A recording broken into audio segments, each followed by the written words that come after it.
And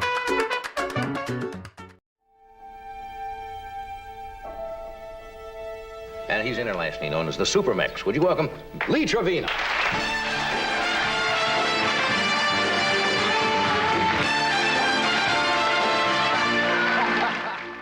You hustle, I guess. It pretty well says it, doesn't it? Well, I think a lot of people misinterpret the word hustle. How would you define it? I just, there's a sucker born every day, you know? That's how I define it. Golf really is a game where the rules were laid down 400 years ago, how to behave and what to do and what not to do. And along came this man who did things his way. Playing in big tournaments is not a lot of pressure. When you're standing there with an 8-foot putt to win 90,000, you know if you miss it, you're going to win 47,000. Now, you know, that's a hell of a feeling. He was a guy who laughed and smiled and did silly things on the golf course, which you don't do. Can we go back and start again? He wears all of his emotions on his sleeve. He shows you the happiness, the care, the feeling, and that's natural for him, and has made him an endearing character. I really don't. I'm a little short guy. Someone once said that Lee Trevino took the game of golf from the corporate boardroom in the country club to the parking lot. And people sensed that about this guy, and he was really one of us. Turkey time right here. This little card right here. Damn, that's pretty. A little vacation card. He's talking while he's playing. I mean, he's at the top of his backswing one day and he's saying, you know, my wife lost her credit card, and he's looking at the hole and he's getting ready to hit, and he says, I hope somebody else finds it. Whoosh, and he hits the ball and he says, because if somebody else finds it, they can never spend what my wife spends. You don't have to talk with Lee, because he's going to do all the talking anyway. Yesterday, all my troubles seem so far away. Then I seen yesterday. That's his release of nervousness. If that bothers you, then you better be walking down the other side of the fairway. If it doesn't bother you, then you go play. I reckon if you'd have put a tape across his mouth and stopped him from talking, he would have just blown up. When he pulled into the parking lot and walked onto the grounds, he was on. He was an entertainer. Anything can happen with me, I tell you. I'm lucky I didn't fall in that lake out there.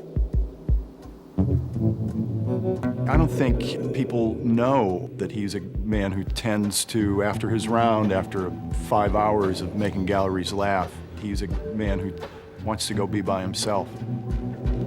I think he might be out having a few beers in public and laughing it up and joking it up.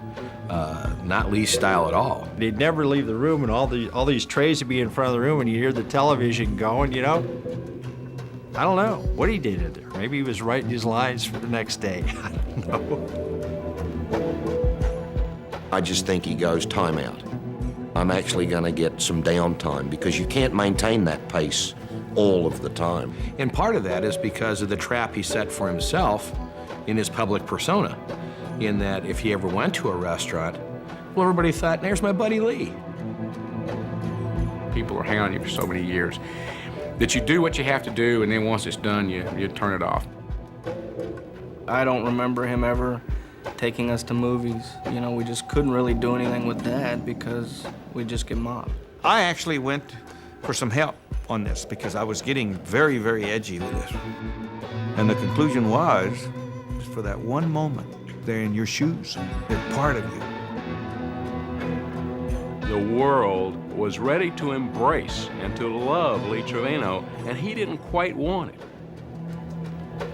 He was uncomfortable with his background because clearly it was a background that did not develop any great social skills. Born in 1939, Trevino grew up poverty-stricken in a remote section of North Dallas.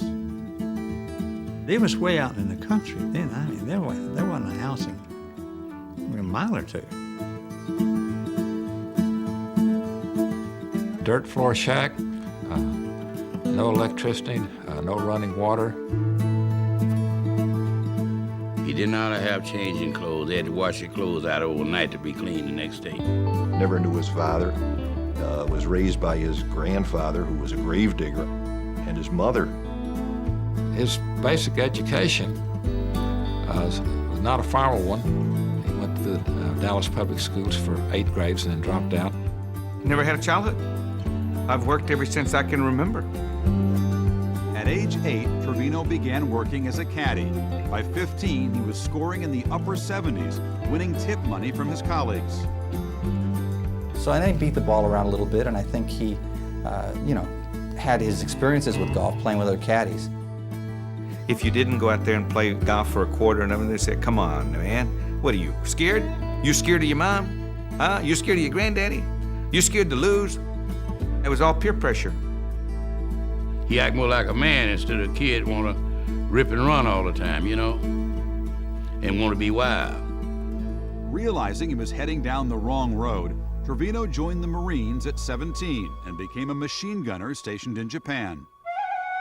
The very first night, Lee made some wisecrack, and this Marine sergeant just responded by just smacking him in the mouth and said, I talk, you listen.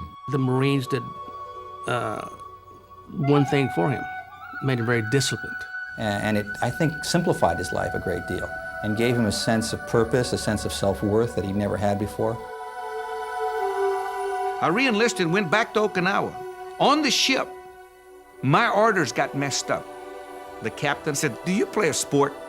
I said, I play golf. So he picks up the phone and he says, I got a guy up here says he plays golf. He said, you mind taking him out to the golf course? He says, and see if he does. And if he does, I'm gonna leave him here. He can get on the golf team.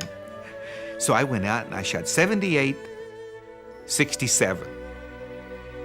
That was my amateur training. I played for the 3rd Marine Division golf team. And that's what I did, 7 days a week for 2 years. Due to the clerical mistake, Trevino's life took an unexpectedly sharp dogleg for the better. I probably wouldn't have proceeded to play the game. Wouldn't have had the chance to because I would have stayed the 4 years. I would have ended up in Vietnam.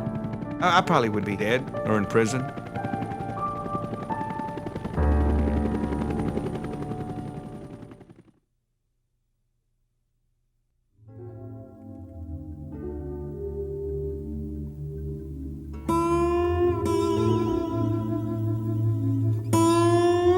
Texas has got a lot of gambling. There's a lot of people ready to gamble and eat. They play gin rummy, they play backgammon, and they play golf. There's a golf course in Dallas, Texas called Tennyson Park. Every hustler, every wheeler dealer, every guy trying to fake his way into a quick buck plays golf at Tennyson Park. There was a lot of money floating around that course on any given day. If you think making a 3-foot putt to win the U.S. Open is pressure, try playing at Tennyson East Municipal in Dallas when you got a $5 bet and you've only got a quarter in your pocket. Born to play at Tennyson, Trevino developed a hustler's reputation. I teed it up for 5, but that's all I had. If you lost, you were broke. And that's as much pressure as betting 100 or 500 or 1,000. But he really didn't hustle nobody for no money. They always come to him and want to bet him. If you want to call it hustle because I shot 66 all the time, then that's a hustle. After beating everyone at Tennyson, Trevino looked to turn pro. A local driving range owner, Hardy Greenwood, gave him the job that would allow him to eventually apply for membership in the PGA. But when Lee asked his boss to sign his application, he was turned down. Hardy said, you still need to settle down, Lee. You've got to get some foundation and stability in your life. And then when I see that, then I'll sign this application. And that's when I decided that I had enough time. I had the 4 years under his belt. I told him what he could do with his job, and I quit. No pro in Dallas would sign his card. He was on the wrong side of the tracks. He was a minority. He was poor. I still am very bitter about it, but I've learned a long time ago that you have to forgive, but you don't necessarily have to forget. Shortly thereafter, he had the opportunity to play some games out in El Paso for some deep pocket cotton farmers. They loved to gamble. And one of them, Martin Lutnich, he'd take me as a pro, all the local pros, and try to beat this Gene Fisher and Fred Hawkins. Couldn't beat them, and so this, one of our members said, I know a little Mexican boy that works at the driving range down in Dallas, that you give him a plane ticket, he'll come down here and play. Well, nobody thinks that a Mexican can play. I said, let's get him. And the telephone rings. And I said, hello. He said, oye, chico. Dice, and he starts speaking Spanish to me. And I told him that he could have 10% of the action, plus whatever he could make, and everything was paid. The guy comes walking across the parking lot, and he had an old greasy hat on or some sort, and he looked like a damn tractor driver.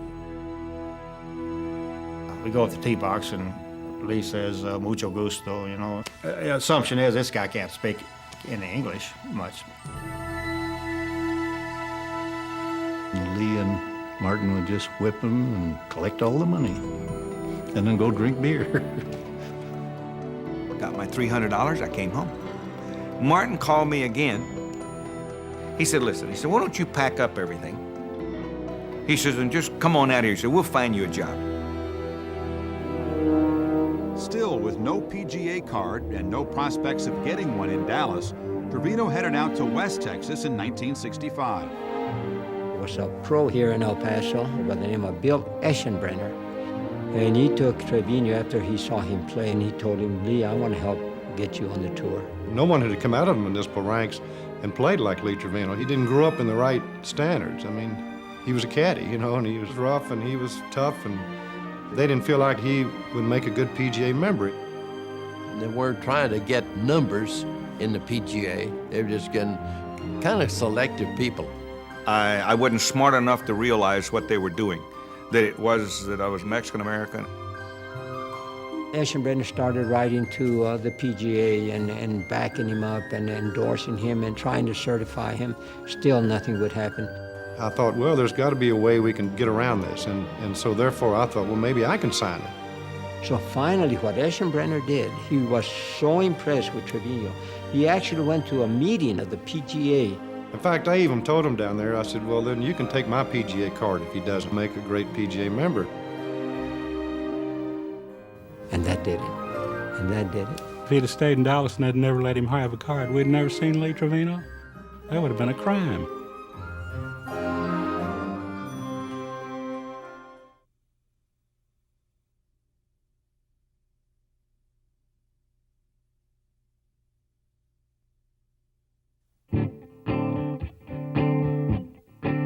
Still waiting to get his PGA card at 26, Trevino faced a Texas-style challenge. After Lee'd been here a little while, Titanic Thompson called us. Wanted to bring a kid named Ray Floyd, and they thought they could beat Lee. Titanic said, have you ever heard of Trevino? And I said, no, I haven't. He said, well, would you play him golf for money? And I said, I'll play anybody I haven't heard of. So Floyd comes in and he gets off the plane and comes to Horizon City, gets out of the car, and here's this little Mexican kid comes out and takes the clubs out of his trunk. Lee was the everything. He was the golf pro, he was the clubhouse attendant. He was chattering the whole time. By the way, he said, who am I playing today? I said, you're playing me, Mr. Floyd. He said, you? They asked Floyd, do you want to play around first to get a feel of course? No, if I want to play him, I don't need any practice. And they had a pretty good bet going. It was a Nassau bet, and Lee won all three ways the first day. So the next day, Floyd shoots a 66. Trevino shoots a 65 again and cleans out everybody. And he wants to play 9 more holes. And I said, Mr. Floyd, I said, I can't play 9 more holes. I said, I got to put the cards up. He said, not only am I playing the shoe shine guy, he said, I'm playing the cart man too. So I go back the third day and we are tied. The last hole's a par 5. He made about a 20-foot eagle putt on 18, and I missed about a 15-footer for an eagle on 18. And Raymond grabbed his ball, and I said, adios. That was enough for me. In 1966, Trevino played on his first U.S. Open, finishing 54th with an unmatched set of clubs. A year later, he qualified again for the Open at Baltusrol, This time, he came in 5th. That's Lee Trevino, all dressed up in green shirt and brown pants for the final round of the U.S. Open. Last year he won $600 in total prize money. Here was a little fella, a Mexican-American out of West Texas. Nobody heard of him, dressed funny. And here he finishes in the top 10 in the U.S. Open, coming from nowhere. We thought Trevino playing well in '67 was something of a fluke. You know, it's easy to get in the Open, hard to play well. And we thought he'd play well and go away, but that was not the case. Trevino won $26,000 and was Rookie of the Year. Then at the 1968 U.S. Open, he demonstrated that he was not only for real, but here to stay. At Oak Hill, all of a sudden there's this guy winning the U.S. Open, and I thought, wait a minute, what is this? It became really surprising that he played that long. This young man is on the brink of one of the most sensational sports stories ever. After sinking the putt at 11, Trevino pulled away from Bert Yancey. On 18, he needed a par to set a U.S. Open record of 4 rounds in the 60s. And I had like 176 yards to the hole. Kevin says, "What are you doing?" I pulled a 6-iron out of the bag. I says, "I'm gonna knock this on the green." He says, "You can't get it out of there." I said, "I am not gonna be remembered as the '68 U.S. Open champion that laid up on 18. Oh, didn't get the ball up and out of the rough. He must have a very difficult third shot to play now. He took the 6-iron and handed me a wedge. I swung so hard at this wedge, and the ball came out perfect.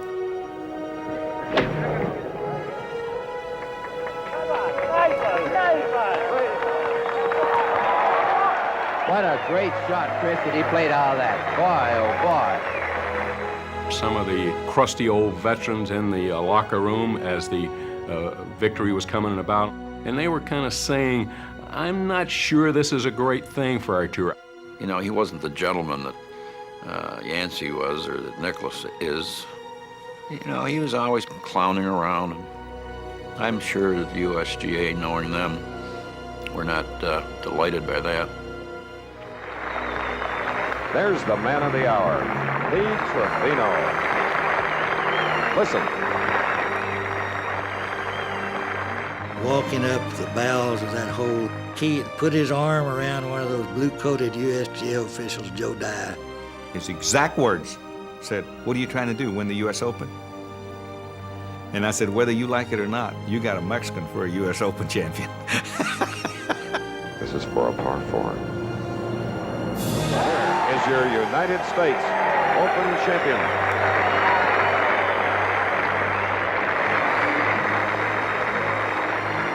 But it means a great deal to me, not ever winning a golf tournament, and especially the United States Open. This is the greatest golf tournament in the world, and I'm proud to win it. What was beautiful about it was he broke the Open record. He had just put his game up sort of on display, see what happened, and he found out that I'm as good or better than a lot of these guys. Anybody that finishes 5th one year and then wins the Open the next year obviously can play. He could play more shots than almost anybody I ever saw. It'd be pretty hard-pressed to find a better shot maker that is contemporary of mine. I think he's the best shot maker in my era. Prods it along the ground up the bank.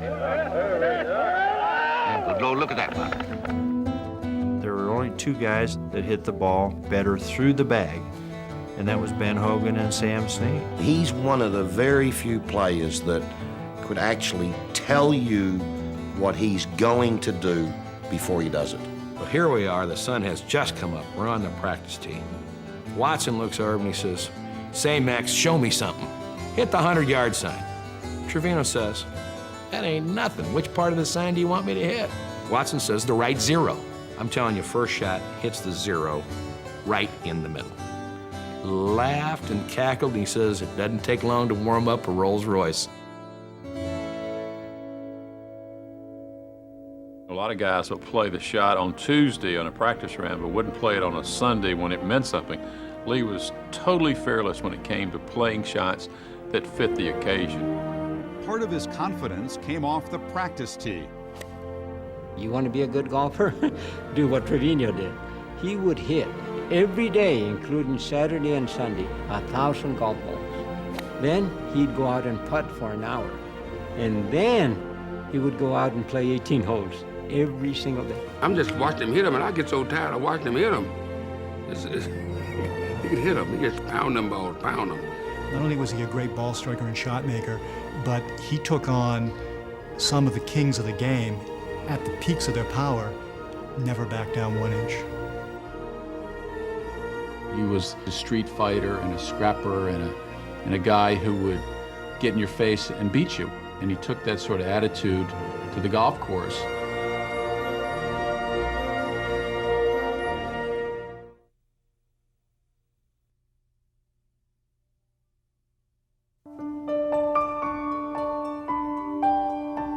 In golf history, there are certain years that are always talked about. Jones in 30, Nelson in 45, Hogan 53. But almost equal to those was Trevino in 71. It began in June at the U.S. Open at Marion outside Philadelphia. After 72 holes, Trevino and Jack Nicklaus were tied. At the press conference that evening, I said, fellas, you already have your headlines written. Nicklaus beats Trevino. And I said, my chances are good. Lee Trevino certainly wasn't afraid of Nicklaus, but he's never been afraid of anybody. He knew that over a period of time, Jack Nicklaus was the better player. But in head-to-head competition, he was just playing again at Tennyson Park.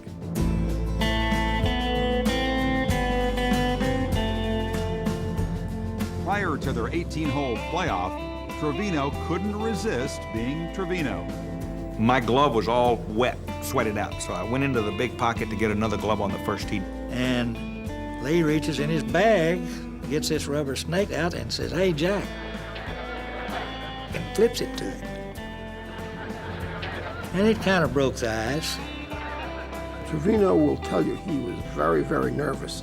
He did the snake as a kind of a little joke. The rubber snake was one of his kids' snakes. It was in his bag, and I told him to toss it over to me. He tossed it over to me. That was basically it.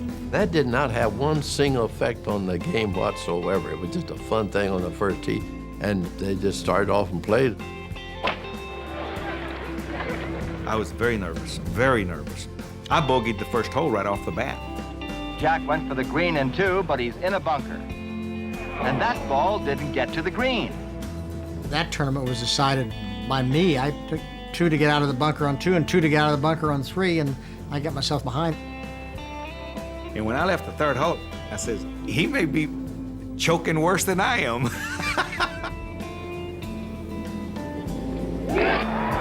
There it is, the United States Open champion, Lee Trevino. Trevino had already won an Open, but this was against the great man, and he beat him head-to-head and then rolled on through that summer.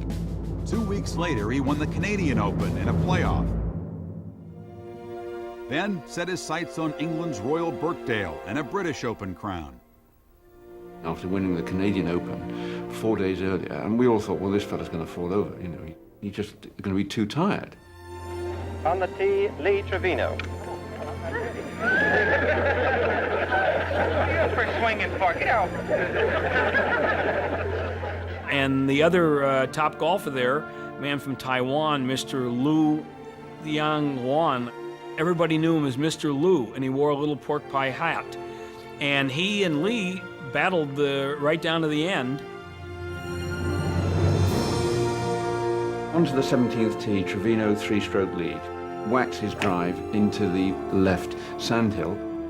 And it looked as if he'd sort of blown it there. One of the few shots he hit offline. And I took a whack at it, and I moved the ball, and it moved backwards. I took another whack at it, and I got it out. I made double bogey 7. Mr. Lu, having hit a pretty good second shot, is ready to chip close. If he can get down in a chip and a putt, Mr. Lu would be level.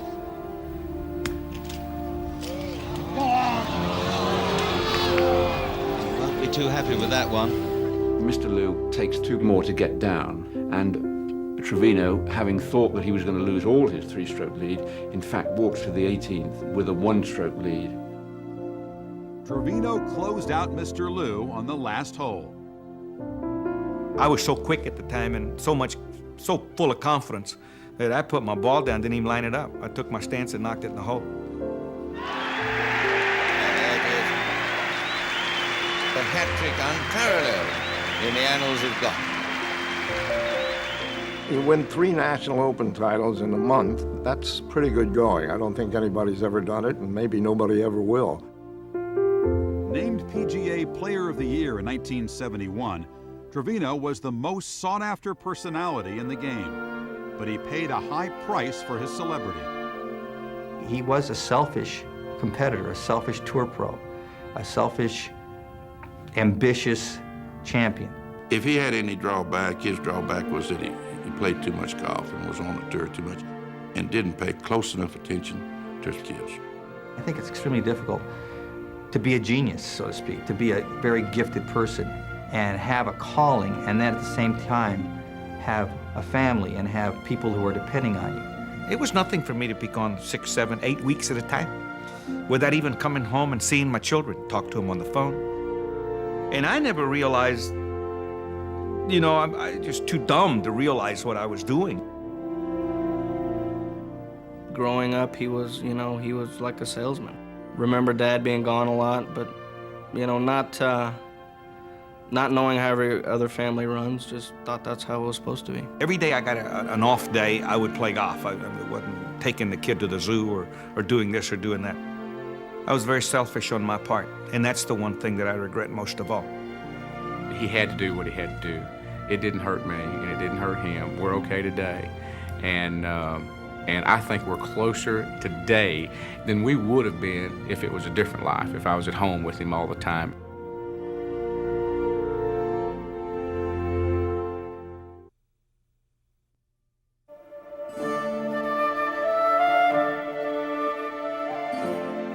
Everyone has someone that drives them. See, Jack drove me. I could get up for Jack. I could have pneumonia, anything. If I was teamed with Jack, I'm fine, man. Let's play. Muirfield in '72 was one that I remember because I had won the first 2 legs of the Grand Slam. And people were beginning to wonder, can somebody sweep the 4 majors in 1 year? In the final round, Trevino, Nicklaus, and Tony Jacklin battled for the British Open Championship. Nicklaus was just continually sending messages back to them saying, you better look at me, fellows, I'm playing very well and I'm determined to try and catch you. 66 for Jack Nicklaus, and it might have been 62. After Nicklaus finished, he was coming off 18, and I remember his caddy saying to him, "Trevino's blown," because Trevino was chopping it around on the 17th hole.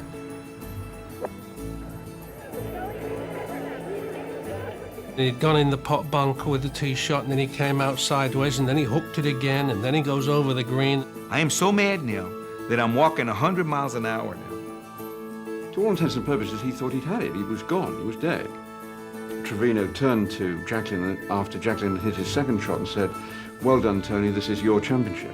And Jacklin says, if you want to finish, he says, go ahead, don't worry about it. I walked over there, I pulled the club out, took my 9-iron, one waggle, poop.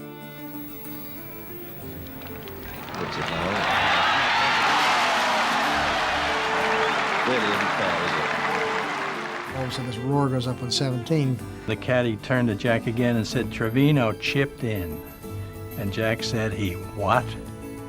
My immediate reaction was, you son of a gun, you're not going to beat me like that. Tony Jacklin now has got to make this to go into the last hole level. He was deflated. It was as if Trevino had hit him in the stomach, and taken all the wind out of him. All Trevino needed was par to deny Nicklaus his Grand Slam bid. Trevino really almost unaccountably won ahead. Plays with refreshing speed this very important shot. And just look at the result, only about 6 feet from the hole. They said that as soon as I swung the club, Jack started undoing his shoes. And the guy's saying, "What are you doing?" He said, "I watched the swing." He said, "That's all I have to see." And he has this to win the Open, which he does.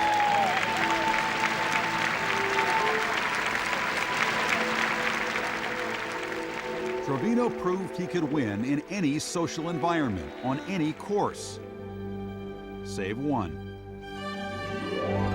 I think Trevino's problem with Augusta had to do with his own feeling of social incompetence. And he came to Augusta National, and it's a totally different atmosphere from any kind of golf tournament in which he had ever played. He came literally from the other side of the tracks. He had more in common with the people who worked at Augusta National than he did with the club and the club's members. So he definitely was an outsider, and I think very much aware of that. And when you feel not welcome somewhere, you're not going to have the attitude to go out there and win. I think Lee Trevino was uncomfortable at the Masters for two reasons. He didn't like the social feel of it, and he loathed the golf course. His first thoughts about the golf course were negative, and he never let those change. And when you're negative about something, it's very difficult to perform well. Would say he could never win at Augusta because the course was set up for a shot that he didn't have. He'd hit the ball left to right, right to left. He can do anything he wants to with it. And I mean, it was ridiculous for him to have in his mind he couldn't play Augusta. I've always thought, and I think most people think, that it really goes much deeper than that, and that his reasons are much more personal for disliking Augusta National. During the 1969 Masters, Trevino gave us a glimpse of his real feelings toward Augusta.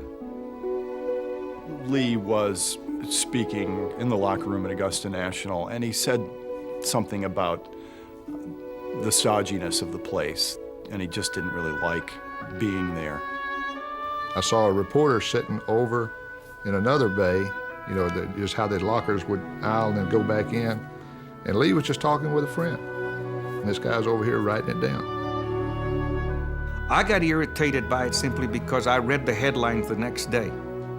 And that's what triggered me off more than anything. It intensified to the point where Trevino actually boycotted the Masters and refused to play in it a couple of times. It took the greatest player of all time to convince Trevino to return to Augusta in 1972. He said, "Lee, you're a great player." He said, you can play any golf course in the world. Why in the world couldn't you play Augusta?" And he says, "Like the course or don't like the course," he said, "you shouldn't be there." They finally realized that Lee was going to be Lee, and Lee realized they were going to be Augusta National, and so they just more or less coexisted. But it was an uneasy truce. After a round, he couldn't seem to get out of there quick enough. I think he had his buddies warming the car up. It was like a getaway car. He used to change shoes in the parking lot. He wouldn't use the Masters clubhouse. I didn't want to walk from the parking lot through the practice area into a clubhouse to put on a pair of shoes with no privacy. It generated a lot of press, anti-Trevino press, from the golf establishment. They wanted him to be comfortable. They wanted him to play his best golf. But Trevino fought it, and he just refused to embrace the Masters. Being of Mexican heritage himself was kind of his way of making a statement that I'm not part of this mentality that treats minorities differently than they treat the majority. The only bitterness I have is simply I was too ignorant to play them all. And even though I didn't like the golf course, I should have played because of the tradition of it and what it's done for the game. It's just a shame that he cheated himself and he cheated history.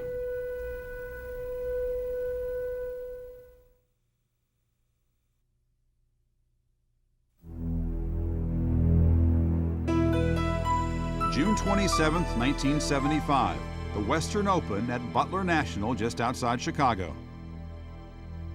It seemed like every year we'd have big thunderstorms. You see this giant, dark purple, black band of clouds coming in. You know something's really bad's going to happen. 3 o'clock, 13th hole, and I hit the ball 3 feet from the hole on the par 3. And we were walking down and a flash of lightning right over our heads, really close. And Trevino said, "Jerry, why don't we just sit down here by the lake and wait for it to go by?" And all of a sudden, a bolt of lightning hit. We were standing there next to the lake, and it hit me and knocked me out. And it hit Hurd. I remember he kind of hollered at somebody and said, "Hey, we've been hit with lightning." And I said, "Lee, you okay?" And he goes, "Yeah, I'm okay." He heard. He wouldn't tell nobody. That man was in pain. The accident would leave Lee with injuries to his back that would hamper him throughout the rest of his career. Simply another test for the resilient Trevino. He was worried, I think, more than anything. He was worried about what it would do to him, what it would do to his golf game. Would he be able to come back strong? Getting hit by lightning and going through all this rehab, I had lost everything, muscle tone, body weight. So what I did was I started concentrating on what got me there in the first place. And that was hard work.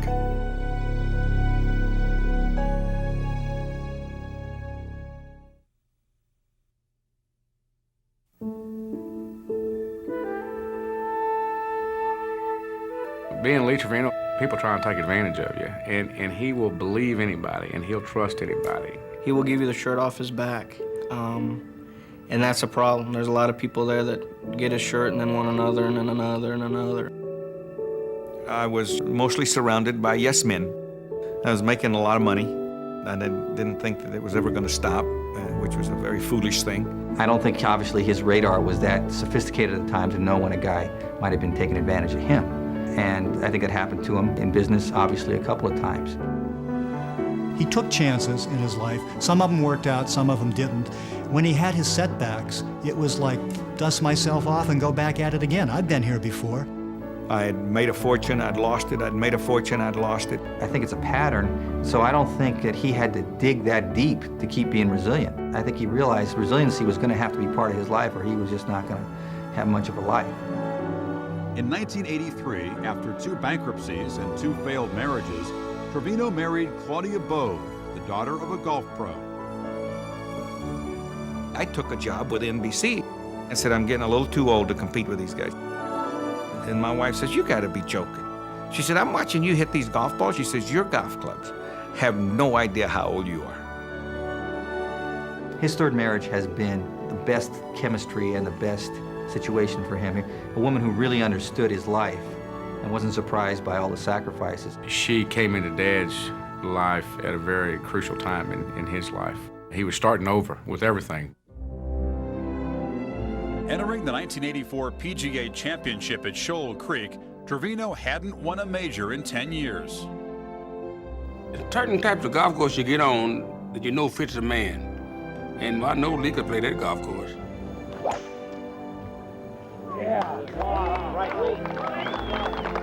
Just perfect on the left edge of the fairway. Perfect spot to come into the green from. Although he didn't hit it very far, but he hit it straight enough, and he had a great putting week.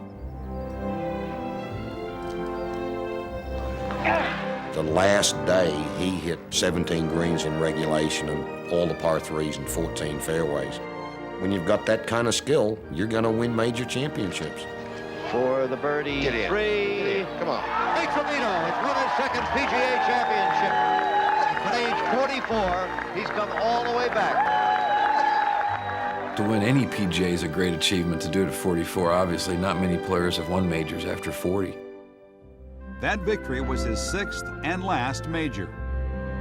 In 1989, Trevino responded to the sweet smell of success wafting from the senior tour, where he found new life at 50. I think the senior tour was made for Lee Trevino and vice versa.